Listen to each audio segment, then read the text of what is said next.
Right, so here we are, portrait piece of paper. I've got an A3 piece of watercolour paper, and it's got a nice medium to rough texture on it. I do like texture on my watercolour paper. I just feel that's sort of the whole point, really. The first thing, so we're going to be doing a painting, or sort of semi-abstract painting, inspired by a birch forest in the winter. So, as I was saying, birch forests change colour and they have the most amazing coloured leaves just as the snow hits, and they can be absolutely beautiful. What I'm going to do first of all is we're going to use some masking tape to literally mask off some lines down the page, which later are going to kind of form, as it were, trunks. We're not going to do a whole forest of trunks, but we want to have some that are maybe stand out forwards more than the other ones. So I'm tearing my masking tape into thin, you can just sort of see that there, sort of couple of millimetre thick strips. And when I put them on the paper, quick tip is to put them on your clothes first. So put them on your trouser leg or something, and that puts a bit of fluff on them and it stops them getting completely stuck to the paper, so you can pull it off again. And I'm going to put them on not totally straight. Imagine that you're putting on a tree trunk basically, so it can be, you know, have a slight wiggle to it, it can have an angle to it. I'm going to aim to do about 3 of them. I don't know if you can just about see that on the paper there. It doesn't have to be a hermetically perfect seal. If the paint leaks under a little bit, it's really not going to be a problem, because we are kind of aiming for an impression rather than sort of photorealism at any point. And we're going to be doing some other trunks in the background using sort of doodle and using some lines as well. So I want to do another one. Try and get them to cross each other a little bit so that you've got that sense of, you know, when you look through a forest and you've got all the trees kind of overlapping each other and fighting for space upwards. That's the kind of thing that we want. If you've got one that's slightly fatter than the others, that's fine. Think of that one as being your top tree, your top trunk, or the one that's in front of your other trunks. So just make sure that its bottom starts slightly lower than the other ones, because then that will really make it look like it's in front. So I'm just going to put 3 on. If you want to put more than that, please do. I think compositionally wise, I'm putting them to one side of my centre. I think because I'm right-handed, I've automatically put them in the on the right-hand side of my. I turn that on, you can see them. I'll say turn it off with the paint because it gets too shiny. But you can see them on here. I've automatically put them on the right-hand side because I'm right-handed. If you're left-handed, you might find it easier to put it on the left-hand side. I want to have like a sort of nice, slightly asymmetrical composition. So I'm going to have a cluster of kind of colours and detail on this side. It's going to fade off a bit on this side. So I've got my 3 kind of trunks here, and you can't really see them, and it's always going to be, it's really good fun to do the kind of peely revealy bit when we actually get to see what they've turned out like. So once I've done that, I'm going to make this area of my paper sort of wet.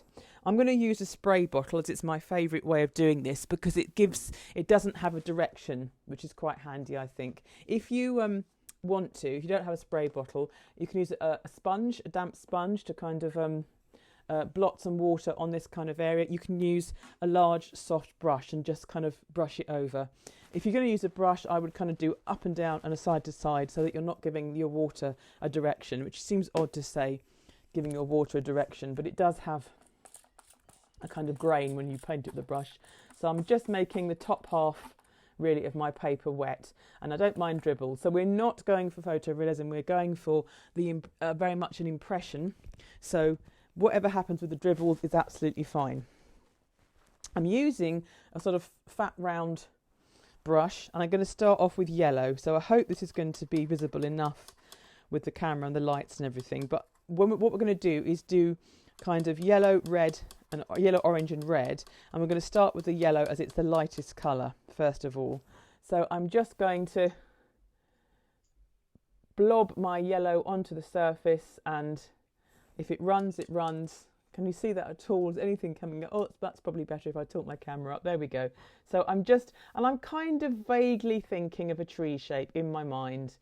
Just sort of, but really just a splodge, because we can, you know, so we're going to for a very kind of impressionistic kind of tree feel. So I'm imagining that I've got a cluster of trees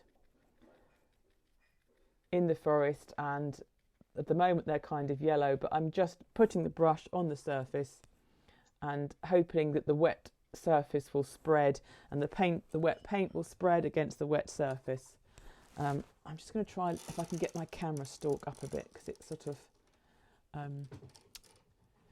so hard to get this to focus in properly. So I'm just putting, and I've got some yellow dribbles coming down the page, and I'm not going to worry about that. That's fine. We're just going to see where this takes us as a kind of exploration. And once I've got the yellow on the surface, I'm then going to go in for some orange.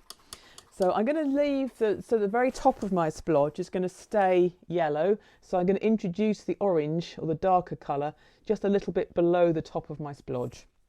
That's probably not a very artistic term, is it, to say splodge, but that's what I'm going to say. So I'm just adding and hoping that that kind of gives that sense of perspective a little bit, I suppose, because the lower down branches of my tree are going to be slightly darker against the background. So I'm just going to put in a bit of orange like that. So I've now got sort of quite a flame. So I've got a nice long dribble on that side. That's always good fun to play with later. And now I'm going to go for a cherry red, or a kind of try and go for the orange. If you've got two reds, usually one's a bit pinky and one's a bit orangey, so you definitely want to go for the redder, the crimson side, rather than the scarlet. And then I'm going to add in some red in around the sort of the bottom. And this is a great sort of painting because there's not a lot more painting that we're going to do. It's going to be quite sort of minimal, the painting aspect of it, because we want to see, we're going to add in a lot of pen work and see where that sort of takes us. Now that I've got that there, I'm thinking I want to get a little bit of something happening over here. So I'm going to go with my orange, who's knocked over their water, and just add a little bit of orange and yellow in on that side. And again, I don't mind all the dribbles and the runs. It's all going to be fantastic in the end. I'm not worrying about where any of it's going. So there we go. So I'm just adding a little bit of yellow off, but smaller, keeping that bit a bit smaller because it's kind of in the distance. Or it will be. It'll make sense when we get there. So I've got that kind of explosion of colour coming together on the top there. It's always harder to see when it's wet because it reflects the light, but you can kind of just sort of see where that paint is going there. If I put my hand across that way, you can kind of see where it is. And your paint's going to look, it's going to look like it's from the same idea, but obviously uniquely different, and everything that you put on there is going to be different to what you're doing. So I'm going to add a little bit red to what I'm doing. I want to add a little bit more red. I like to get a bit more of the sort of scarlety red colour, and I'm kind of working, if you imagine clustering your scarlety red around the tops of those strips of masking tape, so you've got that deeper colour kind of close in. And then while I've got a bit of red on my brush, I'm going to go back through the kind of top and just a little bit of splodging of red into that yellow. But if it looks too splodgy, I think mine's still looking a bit too splodgy, as in dotty really. It's, you know, I'm going to just then get a wet brush and just blend that in a little bit, because I want that surface to be unusual and exciting and do something strange. And that's pretty much all of the painting we're going to do. So I hope you don't have to rush out and buy a huge set of paint to do that tiny bit of painting. But, you know, there's lots more we can do. This is when the hairdryer comes in, because what we're going to do now is use the hairdryer to dry off our painting. What I suggest, think of the hairdryer a little bit like a tool. When you come to dry the painting and you're painting sort of up at an angle, put your hairdryer above and blow down, because any of these drops that still haven't fallen will then blow downwards, and eventually they'll help us in creating the sense of trunks and sort of a forest all crossed together. So you can use the hairdryer as a little bit of a tool. So I'm just going to mute for a minute while I use the hairdryer, and we'll see where we are when we've done that.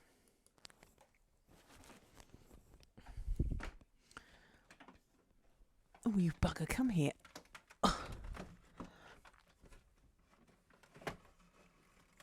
Oh, look at that, honestly. Why is this not coming on? I'm pressing the wrong button.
Thanks for the tea.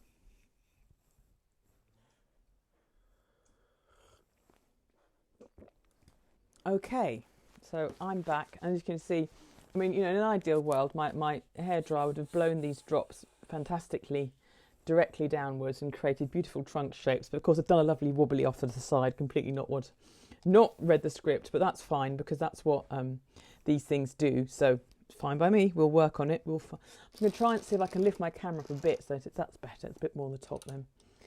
Right, I just want to turn it off so it's not catching my computer screen because it does a weird thing when that happens. Right, so here we go. Here's our sort of explosion of colour here. And I'm going to do the really fun bit now, which is peeling off the stems and seeing what kind of shapes they're revealing inside. So you can do the same. You can just pick up the end, and that gives you the sort of hint of a white shape into those coloured sections. And same up here.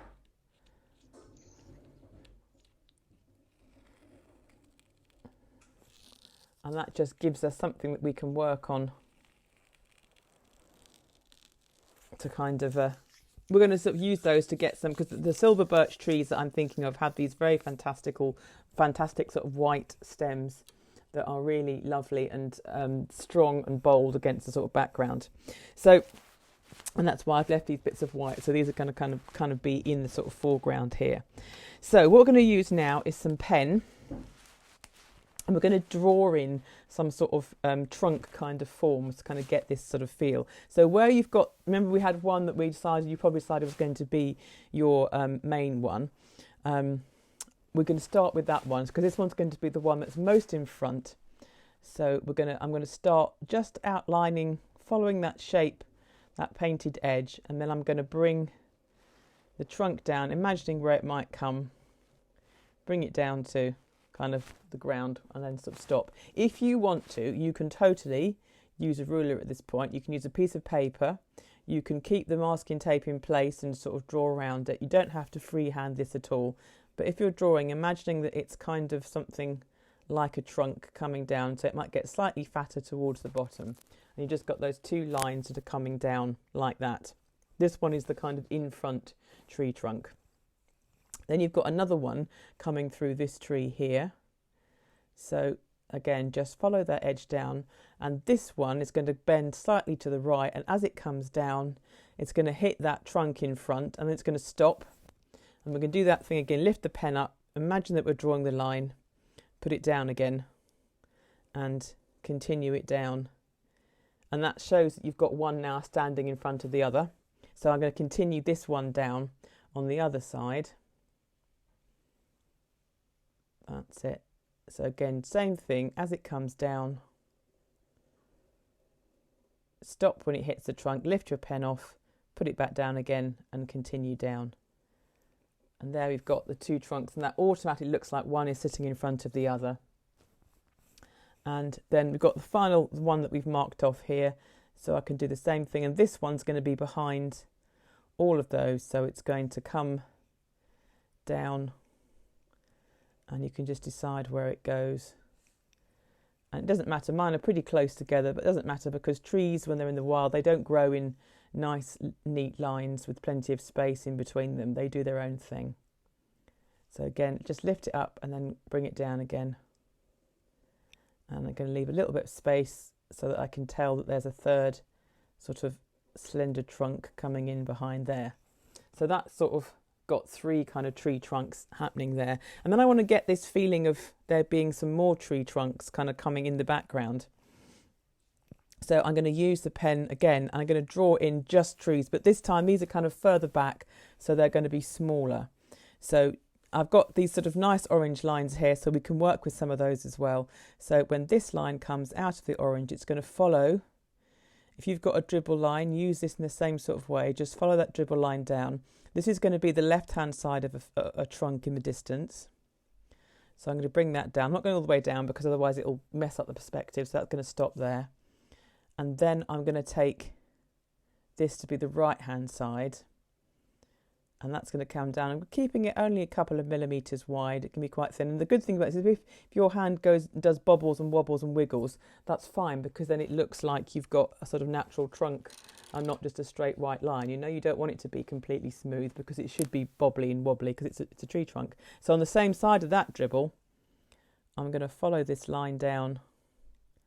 And again, I'm just following the paint dribble that you've made. If you haven't got one, then just draw some lines down and we'll work around it. But where I've got that shape, what I'm going to do on top of this one is I'm just going to slightly make it into like a larger, like a fan, like fan it out. And then I'm going to do my trunk coming down. And then up here, I can make that into maybe 2 branches kind of going off into the orange there. So now I've got 2 trees that are very close together. There's a hint of colour sort of between them as well. So let's do the same sort of thing on this side here. So with this one, again, this one I'm going to draw as it were this side of the tree in first. And I'm just following this line because I'm going to turn it into like a sort of bumpy branch shape. And then I'm just going to continue that drop down. That's it, down to there. And then again on this side, come in and bring that down. And I'm putting a few bumps and a few lumps in because we don't want it to be dead straight because it's not a fence post, it's a tree. And then where I've left that gap at the top here, I can turn that into a kind of fork. I suppose that's what you'd say, isn't it? Like, so we've got that sort of tree coming in here. And look, see this one's it's hit this big trunk here, so it needs to go behind. So I'm going to make it appear from behind. So it's going to come and up into there.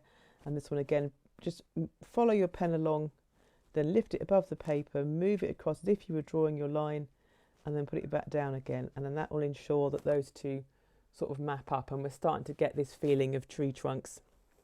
I've got another one to do on this side. So this is great, because all of you will have different drips at different points doing different things. So all of your forest will automatically look slightly different to this. But all you've got to do is use the same kind of basic idea. So I've done that side in. And then I'm going to do, again, I'm going to leave this one slightly open to here. So it's got a slight V shape at the top, or flare, I suppose.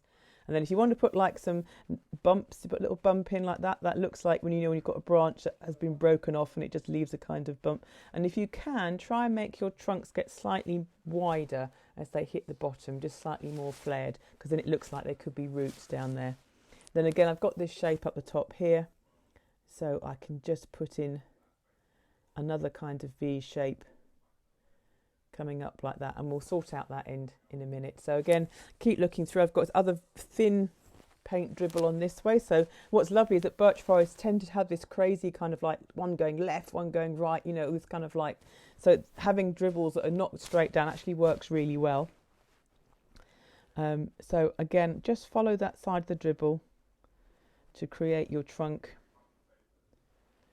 And if you haven't got dribbles to follow, then you can just draw in this sort of crisscross of tree trunks. I'm going to take this one up a little bit higher, and it's behind that one that's going in front again. So I've got that moment of layering happening. So this is the left hand side, or right hand side, sorry, of this trunk. So then I'm going to draw this trunk in here on this side, and then I'm going to bring that up, and is anyone hearing any background noise from my family who are suddenly all in the kitchen and making noise? Because if anyone's hearing that, I'm going to quickly go and shut the kitchen my door so it's not interfering with us. But can nobody hear random voices talking about school? In which case we're okay. But you know, I didn't want them to interrupt or distract us from what we're doing.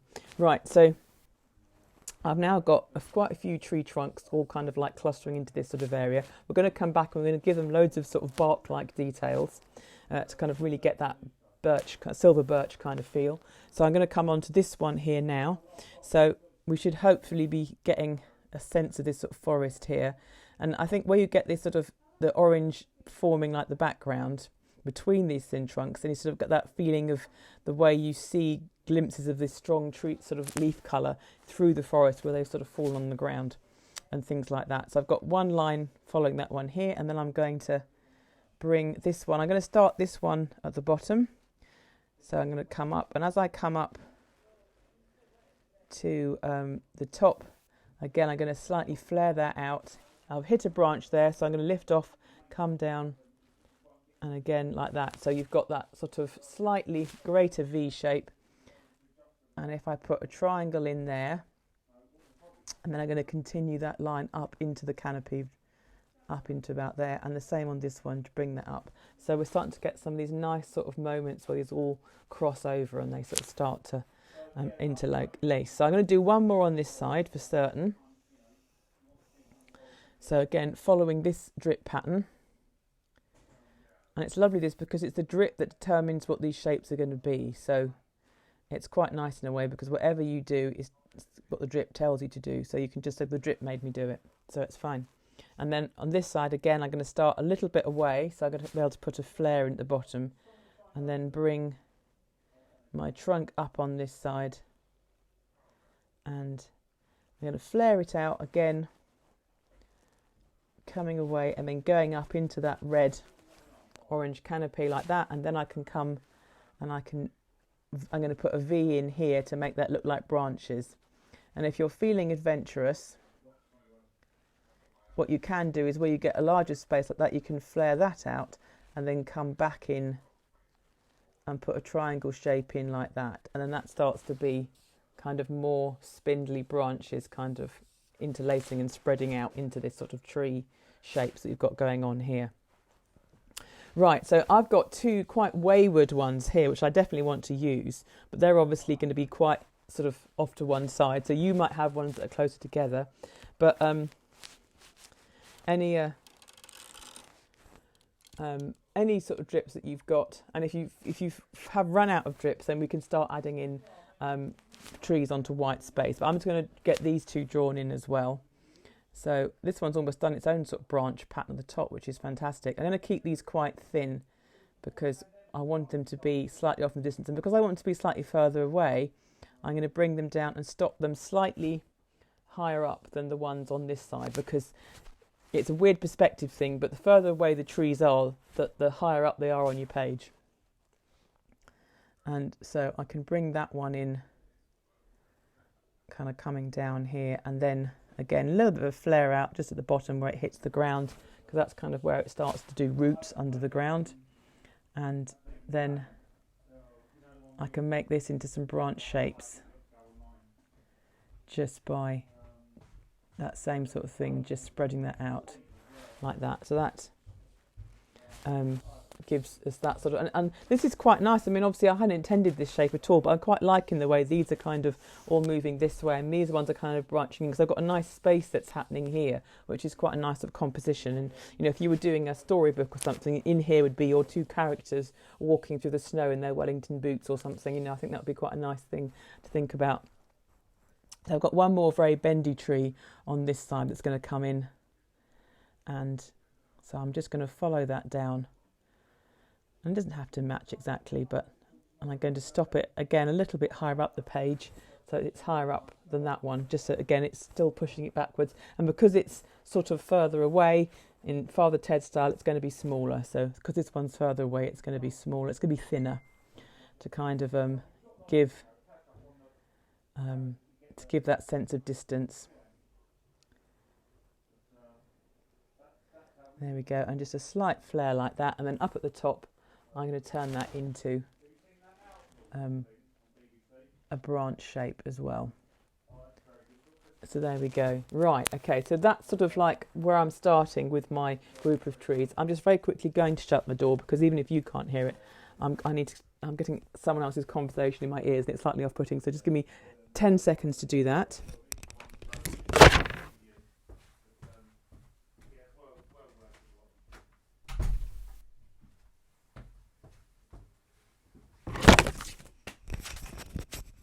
There we go. Right, that's a bit better. We can concentrate in my arty environment now. All right, so if we look back, we've got a nice sort of a range of trees kind of all collecting in here. I want to put some small details into the background here. So I've got some even smaller trees going further away. So I haven't got drips to do this, so I just feel like I want to add to break up this space a little bit more. So I'm just going to, but remember what I said about if they're further away, they start higher up the page. So I'm going to start my pen sort of about 3-4 centimetres up from these ones. And again, because I'm going to do it at a slight angle. When I hit the stuff in front, I'm going to raise my pen up and then down, carry on the line up and down, and there we go. And that's got that sort of line weaving through the background. If we see that one there, come in a bit closer, and then I'm going to make that a little bit fatter, so it's not just a single line, but I'm going to keep it quite skinny. And again, just bring that up. I'm going across the orange painting line because that's kind of background, so that's okay to kind of leave that in to go over the top of it. So I've got a little thin tree here. I think I'm going to put another little thin tree in the background here. So we'll hopefully, the more trunks that you can get in, the more you're going to have that feel of a forest. But I can only really just see the bottom of that tree kind of popping in there. And same with this space here. I'm going to put a tree kind of coming in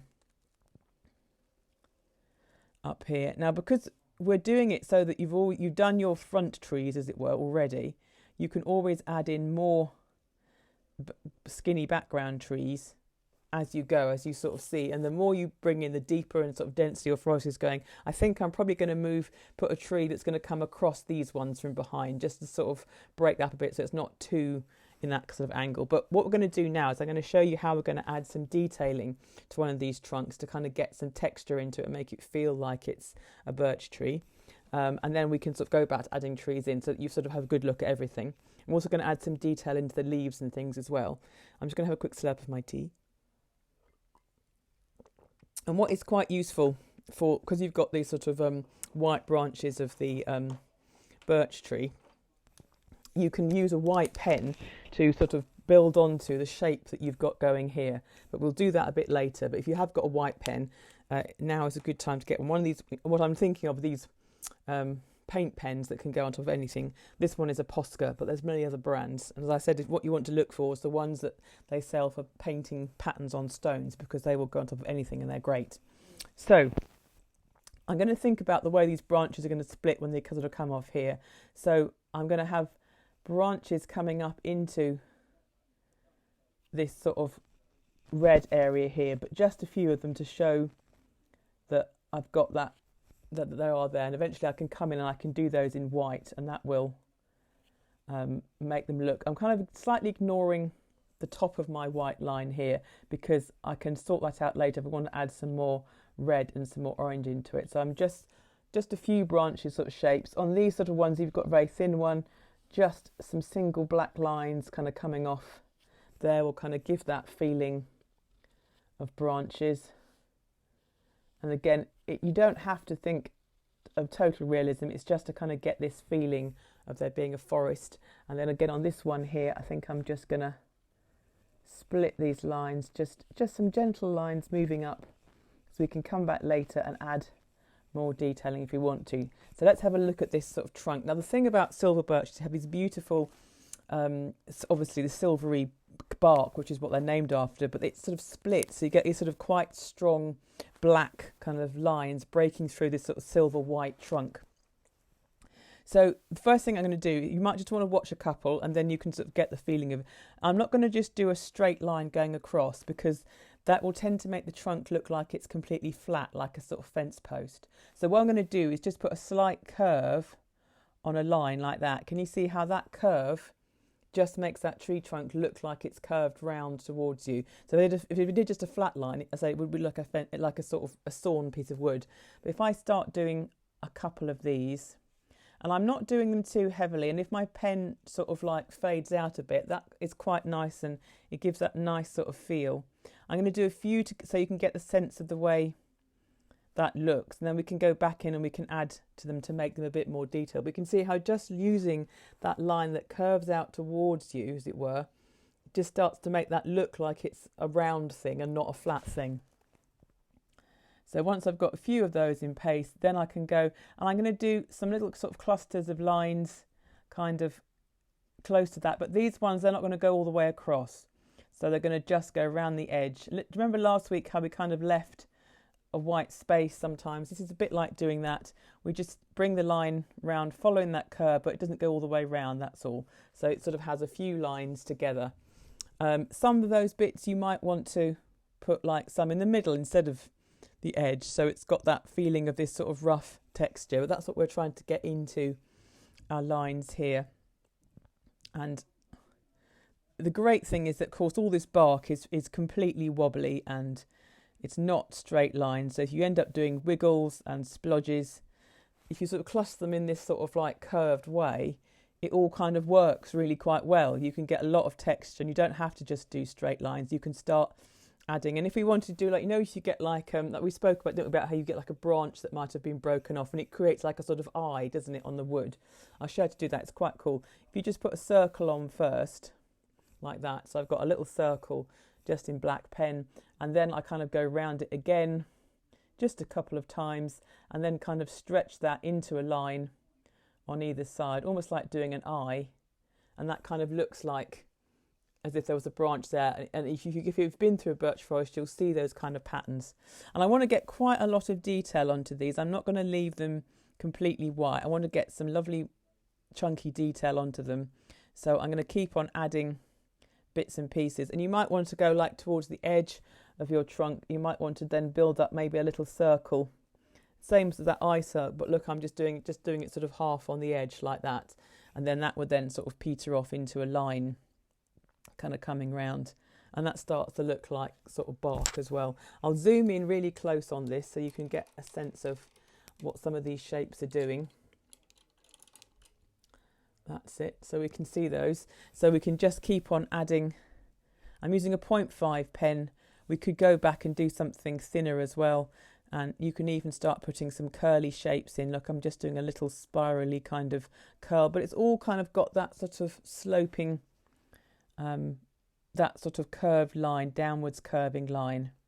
And it doesn't work if you do upwards curving. I don't know why, but it really doesn't work. So you have to always keep it just that slight downward curve in the middle, and that always works much better.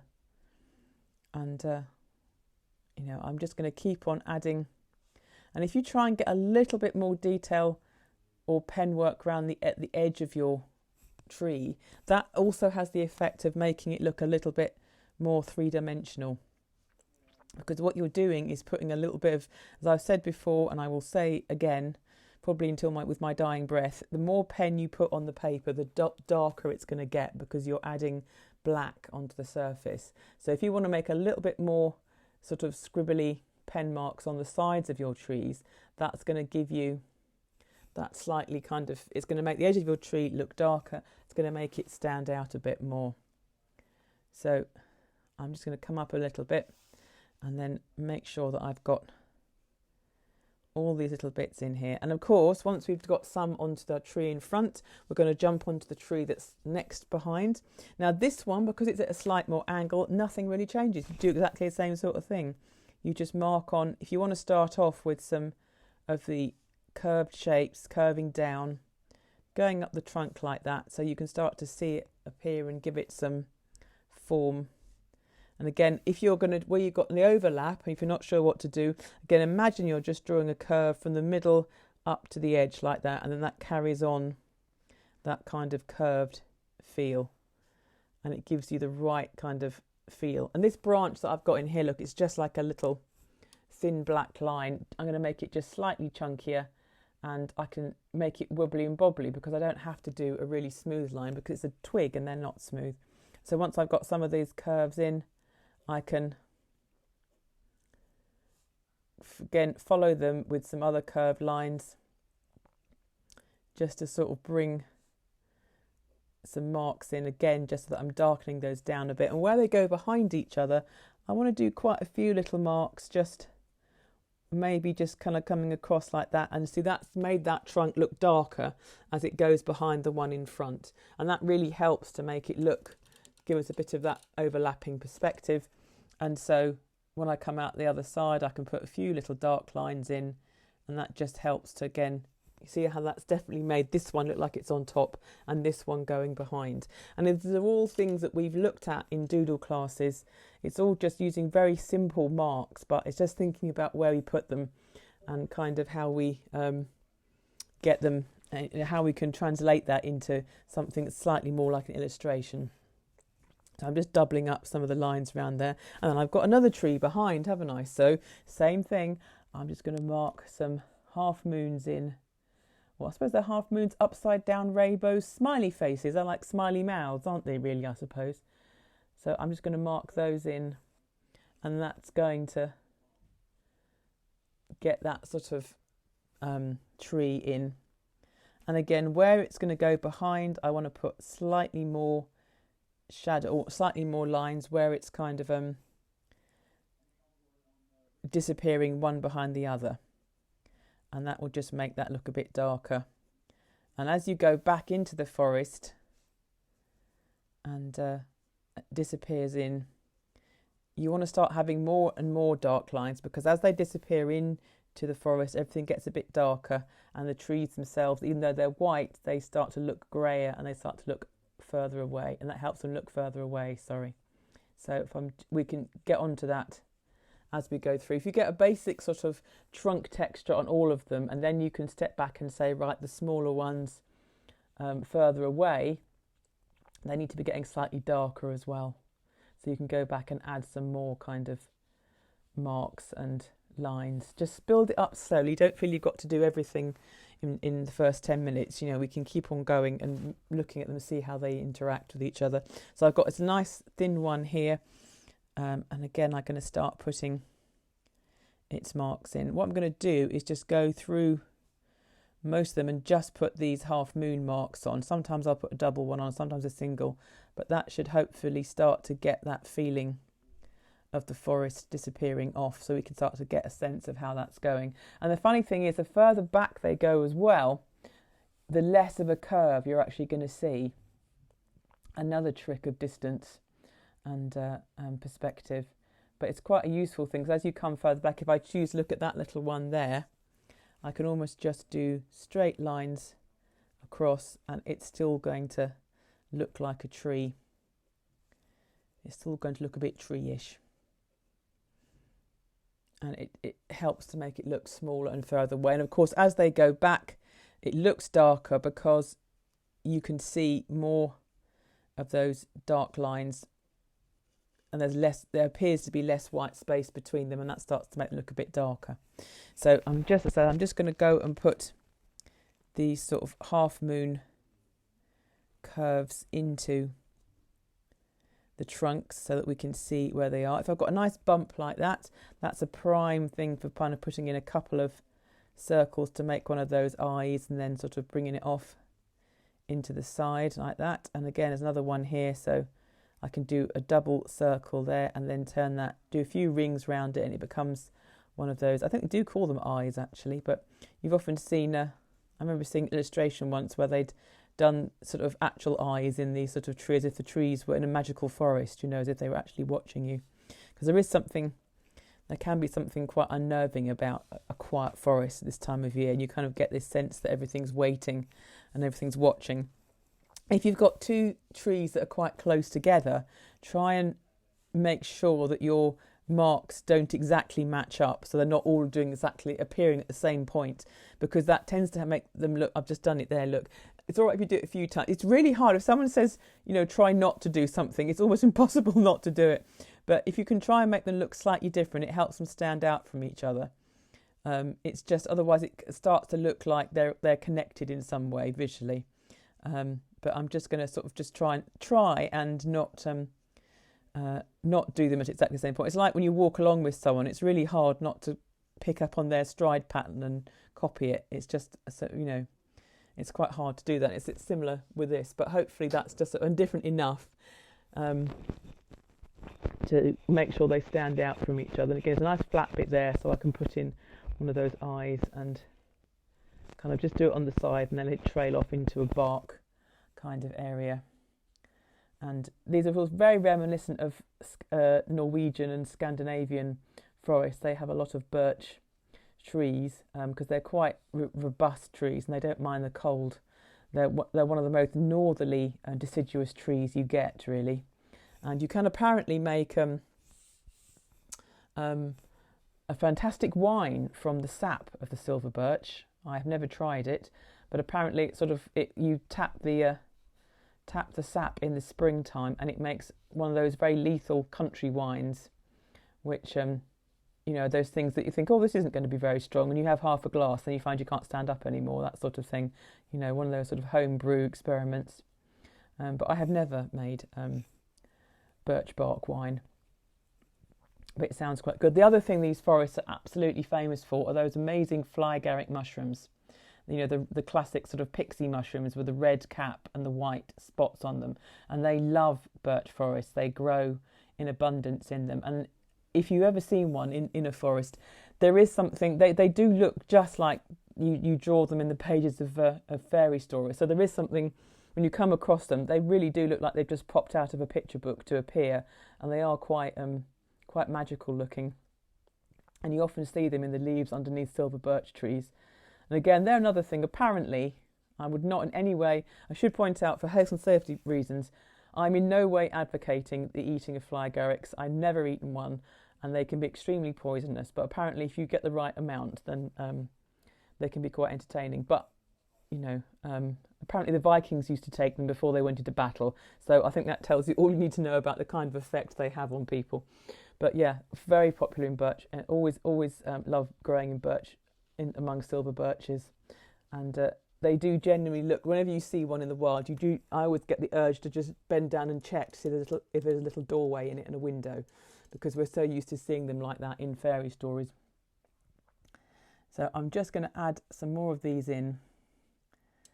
Just these little sort of lines to start building, to get all our forest texture in. And of course, we're not going to just use, you know, just these lines. We can certainly come back and do more texture. I think the more kind of like surface you get onto your trees, the more rugged they're going to look.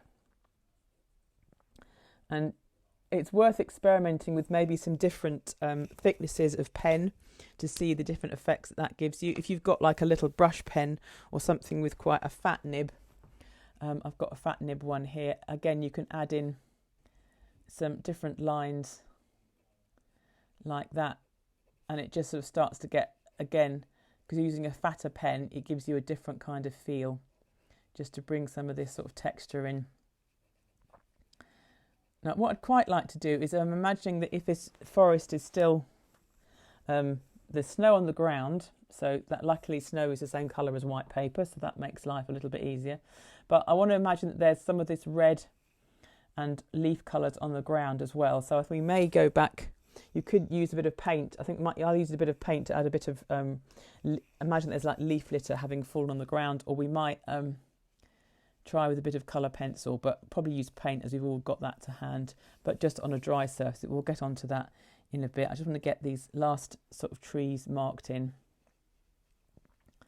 And as the branches go up into the canopy, you might want to get your lines a bit closer together just to sort of get some darkness into them. And again, when they're disappearing up behind each other, more lines closer together to kind of get that feeling of things overlapping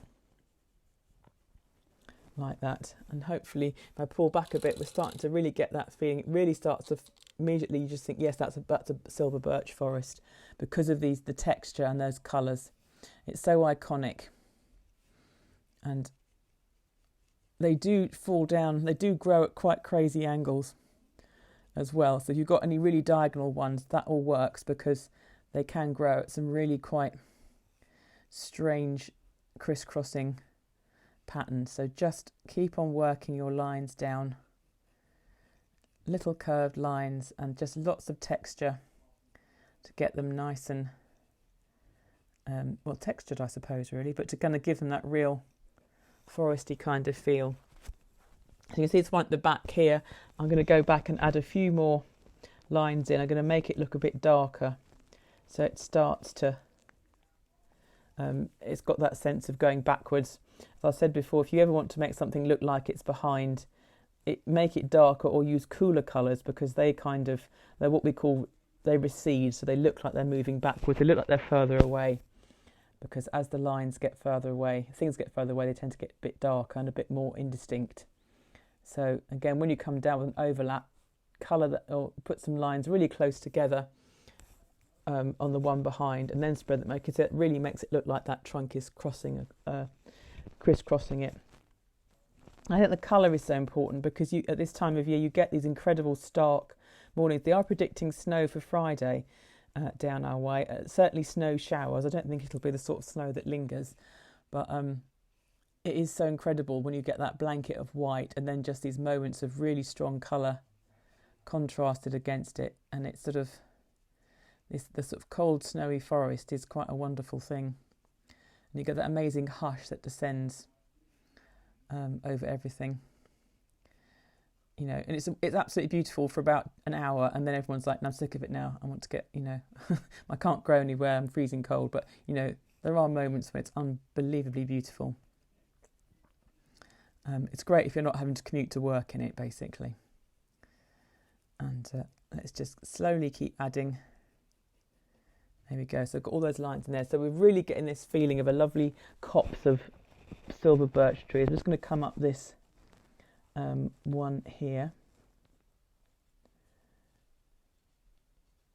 And then I'm going to think about some of the lines and space up here.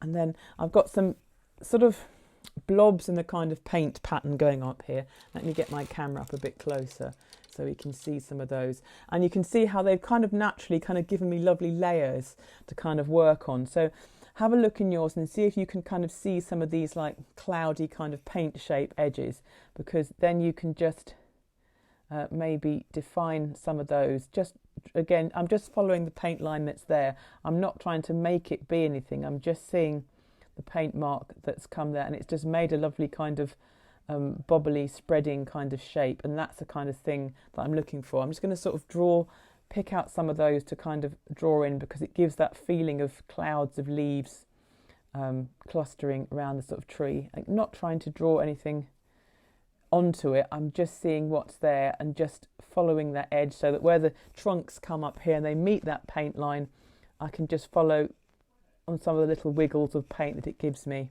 and then that sort of starts to make it look a bit more like, because I'm sort of picking out, looks a bit more like leaves and foliage kind of heads.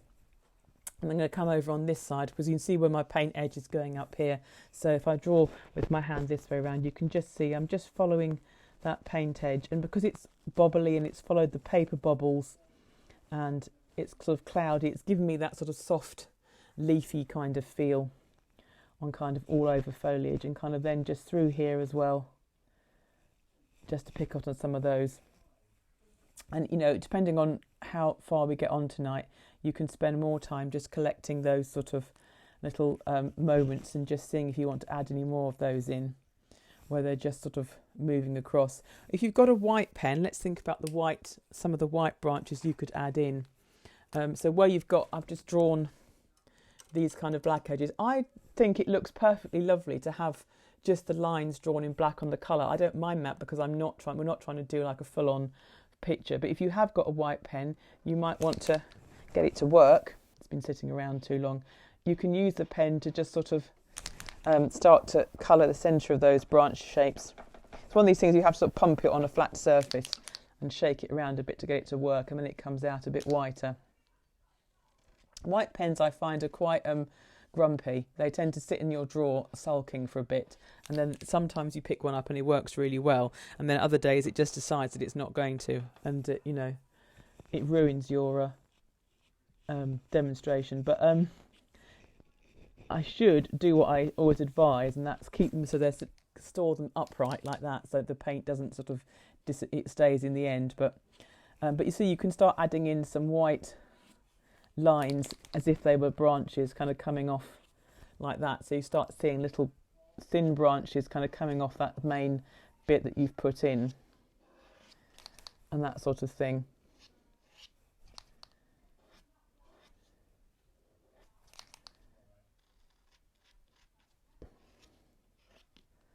And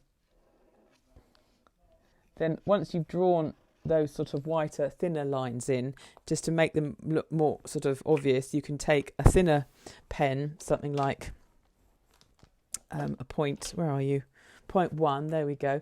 And then you can just outline those and bring them into your trunk, and it just makes them, grows them onto the tree like that, and they sort of have a little bit more solidity and a bit more part of the tree. And then as you come up onto the very sort of thin twigs of your tree, you can just use little flicks of black pen. And because again, when they're very thin, they're kind of up against the sky, you just don't really see the white. They just become like some little silhouettes. So that's just a way of adding in some small kind of leaf detail into the canopy of the forest. So again, they don't have to be massively realistic, and it's sort of got elements of realism and it's got elements of strangeness going on, so I'm quite happy with all of that. So again, I'm just going to add in some, with my thinner pen, just pick out some of the paint shapes that I've got going in here. And I think what we can do is, in this canopy, let's start thinking about some of the patterns we can use. So let's start putting in some curls and some swirls that are going to start looking like leaves, but also are going to be a little bit more ornamental than just standard kind of naturalistic leaves. I'm afraid I think this pen, I've managed to get water on this pen, so it's not working brilliantly. So I'm going to leave that to dry and grab myself another one. I'm looking for something around about 0.2 really, or point. Now they're all hiding from me as ever. So the trouble is, when you keep buying pens, you have so many that then it becomes harder to find the one that you want. If you've just got one pack, then you don't have a choice. But I seem to be picking up every size of pen except the one I want, as always. That's a brush pen. Goodness me, come on you lot. Stop running away and hiding. Here we go, here's a 0.3 pen. This will do. So what I'm going to start doing is, where I've got this lovely coloured background, I want to start adding in some swirly kind of shapes and maybe some petal shapes. I think we want to start turning these into glorious doodle trees before they become too kind of representational. So just where I've got my orange, I'm going to start putting in some spirals and maybe some drop shapes kind of clustering around, and some curls and swirls and just some lovely shapes that fit into the background, the painting area that I've got here. And if you can see, like, I've got a very dark red area here, so that one I'm going to put some small spirals in and some sort of like flowery drop shapes. And then in the larger sort of paler areas, I'm going to come out and I'm going to do some lovely big kind of snail shell spirals, and really any kind of pattern you like starts to work. And it's funny, although it's completely unreal and it's completely not a natural shape at all, I kind of like the combination of it with these sort of more trunky kind of feeling ones. And as they come down into these long strings, I'm going to follow that down. I'm going to fill it up with spirals and swirls and kind of daisy shapes, and just working all those down. And it just starts to kind of give that sense of a texture of leaves, but also it's just doing something a bit different, and it's not just doing a straight picture, it's just making something a bit more exciting. And this is when we can really go to town now and start exploring all this lovely painted surface. You can just very simply just start looking for where you've got bobbles and swirls in the paper and just turning those. So where you've got a little bobble there, that becomes a spiral, and that's a nice wiggly shape. So I'm going to define that wiggly shape, and it's starting to add in texture, but it's making it into something that's not a standard forest. It's something doodly and unusual. And so I can just sort of start pulling all these ones here, and then it just makes, I think it just starts to really work in these sort of colours zones. So now you've got all this fantastic orangey colour on here. This is a space where you can go doodling and exploring in between the trees. And again, as you get more doodle into those orange sections, it's going to darken them down, and it's going to help make them, turn them into backgrounds and sort of spiral them off down. And I'm thinking, as we've got these sort of spaces in between the trees as well, let's try putting some doodle spirals into those spaces between the trunks. But we need quite small patterns, so we need to go quite dark and kind of colour those in almost, but with just a tiny bit of texture. So I'm going to keep on going on top until that space in between the trees is getting really dark, and I'm going to push it down and make it into sort of like a much darker space. And then to get that to work, this pen is now playing around with me. Honestly, you lot, I'll give you a lovely drawer to live in and loads of artwork to do, and this is how you repay me. And I'm going to then make that dark, and then this space, this has got to be background space, so this is going to be almost like just filled in with kind of dark to create shadows into the background. And let's just fill that in almost so it's becoming like a dark space. And I'm just doing ones in the top of the trees at the moment, because as it comes down, you'd see a bit, you tend to get more shadow up in there, up towards the canopy, and down. As I want to keep the trunk still whitish, so where they come, then I'm going to let the design spread out. So the spirals are going to become, so at the very top of that dark bit, they're going to stay dark, and then they're going to turn into spirals and shapes. And they're going to get lighter and lighter, just sort of coming down, just so we're getting a sort of background feel. And then there's always a triangle space here, so this needs to go darker. Let's fill that in so we're getting some more. Again, it is still spirals, just keep on spiraling them and pushing them in together so that they start to fill up more and they get darker. And hopefully we're going to get a sense of perspective in our kind of doodle forest. Next week is not forest. We've done 2 lots of trees, so I promise you next week we're going to do we're going to do something completely different. Otherwise it'll just be doodle trees. And then again, spirals into that red foliage area, and we can kind of have daisy shapes and teardrop shapes and S shapes all kind of fitting in. I've got a little white branch there, so I'm just going to outline that, and then we're going to work around that, and we're starting to build up some lovely textures in that, and it's still looking like a forest, but it's looking like something that's a bit more illustration and a bit more fantastical. So we don't have to worry about it being a perfect photorealism forest, because it isn't one. It's a doodle forest. And so I'm going to come up the side of this tree. I've got a lovely bit of red here, so let's get some lovely spirals into that, some spiral floral shapes, and cluster them into that sort of red area, which is looking really nice. And then looking down here again, I want to have some, I'm trying to find the spaces kind of at the top to make darker, and then I want to leave some of the space on the bottom lighter, really. So like this space here, I'm going to start it off being quite dark. So that means drawing very tight spirals close together just to make that white branch kind of pop out. And then as it comes down, my spirals are going to get more open and maybe fainter, maybe go into a lighter pen, thinner pen, and then it still allows some of that light to come through in the background. That's it. So then this one here, a little bit of dark super spirals in there, and then just sort of light spaces. And again, coming up through here, just tighten that up and just darken that down a little bit, and then just I can follow that edge of paint and just bring my spirals. And hopefully if I come back from that, we're seeing a nice sort of sense of distance and some texture coming in here. So when we come into this kind of area in here where it's lighter, we maybe can use some larger spirals. Let's see how that works. Oh yeah, that's quite good, because again, when they're larger spirals, they're not so dark and they're not going to add so much tone, but they're going to add a lot of form and kind of pattern. And I think it looks really cool having this combination of these quite representational looking trunks and then some of these crazy or very beautiful patterns. Let's go for very beautiful patterns. Let's imagine all that as opposed to something else. And then here in this area, so it's a bit stronger colour, so smaller, maybe some daisy flower shapes. They can come in, and then you can link them up with a spiral, and we can build them up and going round. And almost any shape you like is going to work here. We can do like a rainbow shape in. We can get some sort of flowers happening.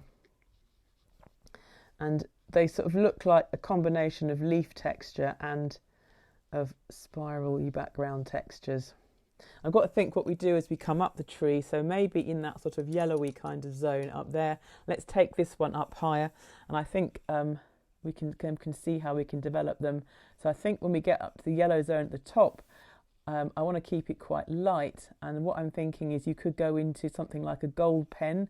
So like sort of introduce some gold, or even a white pen, to keep that sense of lightness as we go up into the tree, tops of the trees, because they're going to obviously be catching some more light up there. So let's see if I can get that to work.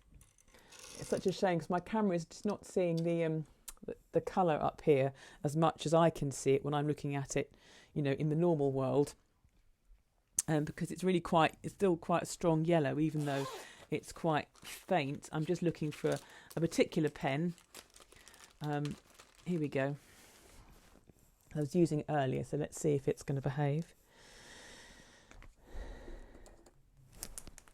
And so I think as we're coming up into this sort of white zone here, this sort of pale yellow zone, I'm going to start doing some more patterns. And I don't even know, this is probably not even coming out at all for you, is it? I will have to scan it or photograph it and send it through, but I can see I'm drawing my patterns on here in white. I don't know, even if I get really close, it's right at the top, so I annoyingly can't get the camera any higher. But you just have to imagine, maybe I can just do a few coming down lower into that. Can we just see them starting to appear into that orangey zone here, just using the white pen, doing exactly the same shapes as I was doing lower down, but just in white. So they're sort of a white on an orange background. And you can just see them a tiny bit on there. I don't know if I can tilt the camera and it'll show it up, but they are sort of just appearing there. But it's just like doing the white lines of the branches, but I'm just adding a little bit of white in. And then as they come down, I'm going to switch to a thinner pen for the black, so they kind of like merge in to each other. So the lighter, thinner pen gives me a thinner line, so it's not as black, not as dark, but it just carries those shapes down. And then lower down in the darker, stronger areas, I can use a 0.5 pen, and that just naturally kind of gives that slightly different feel as we come down. So I hope that is I hope you understand that even if the technology is not quite capturing the shapes, if I can sort of almost draw around some of the shapes that I've drawn in white, just to outline them a little bit. I mean, they're only just spirals and daisy shapes and all the usual kind of things, but we can just bring some of those areas in. And again, they're coming down, so I can just start filling up all these spaces in Doodle and see if you can see some patterns in the paint that you want to work with, that you can sort of draw around. You might see a nice swirl or a kind of, where I'm working here, there's a slight sort of paler streak kind of coming through. So I'm going to use some darker shapes coming around. And I've got this sort of white area here, which is sort of where the end of the masking tape has been. So I can darken that down and fill it full of spirals. Let's go into a slightly heavier pen and draw that in. And then again in here I can draw into the white. I could, if I wanted to, get a paintbrush and paint over that white bit if I wanted. You can do either. But I'm just going to add some dark spirals in to try and get them quite close together to make some of these lighter branches that I've drawn stand out against the background. And there we are, just some more spiral shapes coming in. And we've got about sort of 5 more minutes left, so let's keep going. I'm going to try and work all the way in between these thin branches here with some lovely spirals and daisies. And you might want to we could add some triangle shapes in. I'm keeping it quite sort of loose and wiggly really, because I'm thinking of leaf shapes, so they are kind of much looser and wigglier than sort of geometric shapes. And you could bring in some, you can certainly bring in some other colours around here as well. You could try using, if you wanted to, you could try going up into sort of red pen onto the yellow background and things like that. So many ideas. But I'm hoping that this is sort of looking, it's one of those things that where you see it initially you think, oh, it's the texture of leaves, and then you look again, you go, no, wait a minute, those are all patterns, these are all, and it's sort of like, it's quite fun to sort of look into it and see what someone has drawn.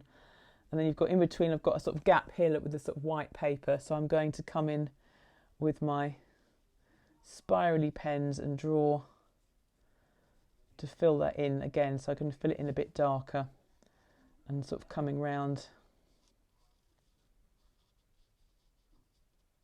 and just working through all of those in-betweens and round and abouts. There we go. And again on this side here, because I've got quite a dark bit here, so I want to get this side of this trunk dark too, so that it's doing the same sort of thing. It's a colour, or doing it on the same sort of tonal plane. Tonal plane. That sounds great, doesn't it? Okay, so tell like I know what I'm talking about. I think that's lovely. I think we're starting to get a real sense of like things being further behind, and there's a white space in here. It's sort of near the top, so again I'm going to just knock that back by filling it in with dark swirls,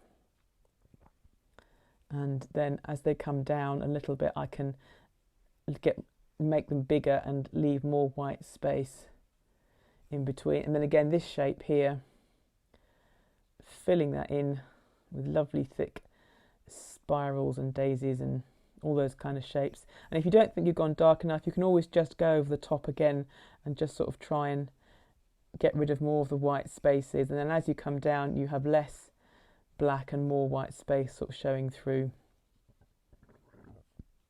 and just bring it so it's it. Then I've got another little bit here, so you can see how I'm making that dark. Look how much these sort of trunks start to overlap and they start to look like they're going off into the distance. It's really very effective. And I've got a space here, so this space here, because it's high up, I'm going to make it a bit darker. So I've got a lovely sort of blush of yellowy orange leaf, so I'm going to sort of start by just sort of, that's where my paint line is going, just sort of like following that, and then I'm going to put that a little bit darker with some spirals and shapes just to fill that in.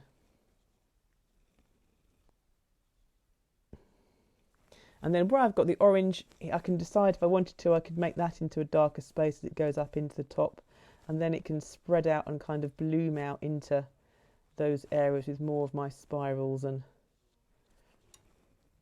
so I'm working quite quickly. I imagine you're going to get an even better result because you're going to be taking your time just to fill in and carefully craft each one of these shapes, doing something and with your spirals and sort of daisy shapes. But I'm just trying to get the overall feel of this kind of working in together. So I've got some more little crossing ins, a little sort of hole there, so I'm going to put a few little spirals.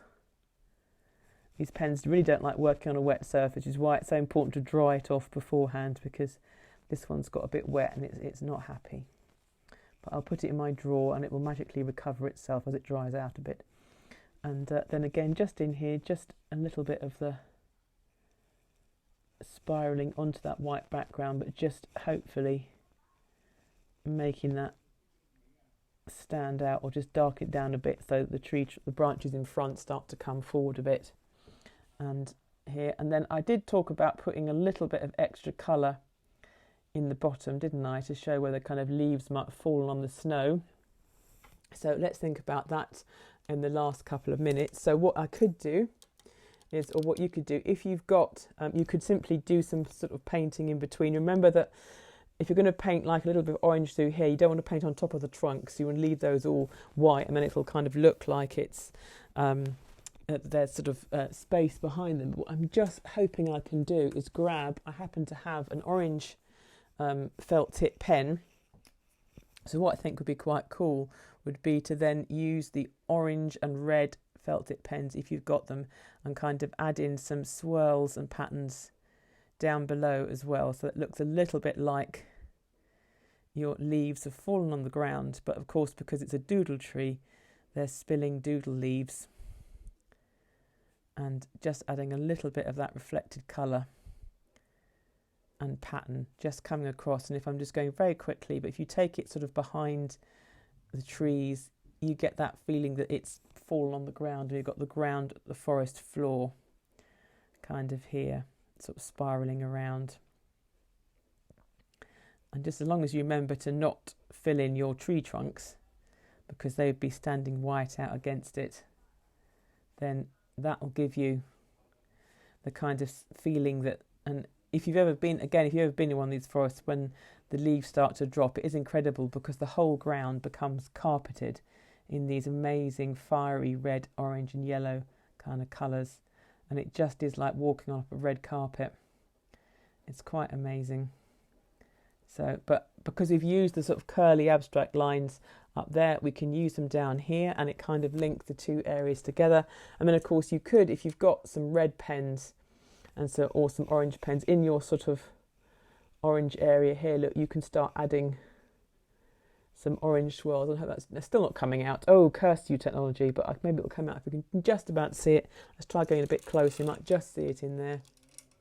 So unfair, which the camera's as good as my eyes, because I can see what I'm doing so much better than the camera can. But you can just see I'm using some orange pen to continue those spirals, and if I wanted to do that higher up, so I didn't want to get too much dark too higher up, and it would keep a sense of lightness into the tree canopy, that would work quite well, just to sort of bring those moments in. So I'm probably going to have to finish there. I always find that sort of halfway through I'm thinking, gosh, we're going to be finished in a minute, and then I look up at the clock and it's nearly time to stop, and I'm only halfway. I don't know how that happens, but there we go. But I'm just going to add in, you can see where I can add in some orange and just add some spirals and things. And if I go really close, will it show it up? Yes, just about. You can just about see. There we go. Trust me, it looks so much better on real life. You can actually see all the sort of red texture, orangey textures. But I think just having this little bit of hint of fallen leaves on the ground below, and of course the rest of it is snow. But I think it just shows that, you know, the snow has fallen, and there's little piles of leaves under the trees where they're starting to tumble down, and we're really getting into winter. The leaves are kind of falling off there, so we can just add those bits in there. And of course there's loads more texture. You can do loads more texture on the tree trunks to kind of get them looking really strong. I've got to do these ones on this side, but that is probably all we're going to have time for, as it is nearly the end of our session. So but I'm hoping that what you've got at the end of it is a beautiful wintry autumnal kind of crossover, one of those sort of moments between the two seasons where you've got all the colours of autumns fading into the snow of winter, and it's a different approach to a wintry forest.